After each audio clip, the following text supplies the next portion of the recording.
Now, I'm also going to share with you, because people say the best policies are informed by data, so I want to share some data. Yesterday, I hosted a roundtable on Black wealth, right, and the need to create it. And this is what they had to say about Black boys. It says African Americans are the only U.S. racial group earning less than in the year 2000, the only.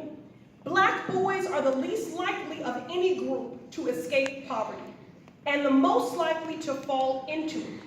And even if they are born wealthy, according to a new study, it finds that Black men fare worse economically than white men, even if they are raised in households with similar incomes and educated similarly. A Black boy brought up in a wealthy family is as likely to become poor in adulthood as he is to remain prosperous. You know why they said this is true?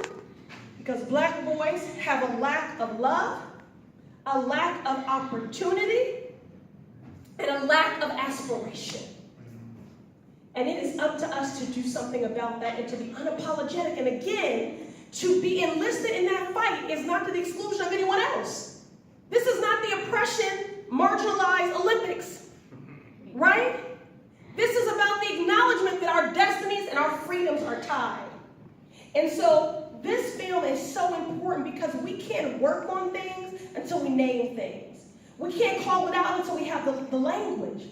And you know, recently I watched the Netflix documentary When They See Us. Have any of y'all seen that?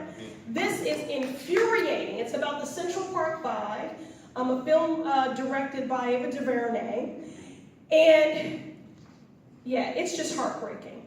But that, much like this, what it lifts up is the vulnerability of Black boys, the fragility of Black boys, the brilliance of Black boys, the beauty of Black boys, who are more often than not operating as a man-child in a promised land, right? You know, defending their childhood, never having the opportunity to really be children.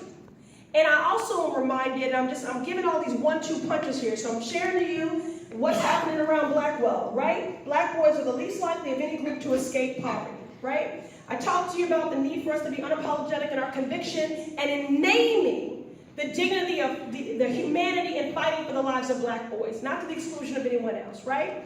I'm reminding you of Ava DuVernay's film, When They See Us, which talks about how when people look at Black boys, what they see. And very often it is not humanity, because that is why justice was blind in that situation.